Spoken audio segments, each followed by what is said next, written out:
नमस्कार दर्शक बंधु जदि आप आज सुना कि रूपा किणवा जाऊँगी तेज जाणी रखु कि आज घर बजार में 24 क्यारेट और 22 क्यारेट सुनार मूल्य कौन रही।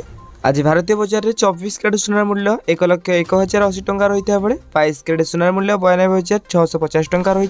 ठीक से राजधानी भुवनेश्वर में 24 क्यारेट सुनार मूल्य 10 ग्राम पिछा 1,01,080 टंका रही बेले 22 क्यारेट सुनार मूल्य 92,650 टंका को पहुंची। अन्यपटे मुंबई में 24 क्यारेट सुनार मूल्य 1,01,080 टंका रही बेले 22 क्यारेट सुनार मूल्य 92,650 टंका रही। एपरिक नुआदिल्ली में 24 क्यारेट सुनार मूल्य 1,01,210 टंका रही बेले 22 क्यारेट सुनार मूल्य 92,028 टंका रही। तेज दक्षिण भारत प्रमुख सहर चेन्नई में 24 क्यारेट सुनार मूल्य 1,01,080 टंका रही बेले 22 क्यारेट सुनार मूल्य 92,650 टंका रही।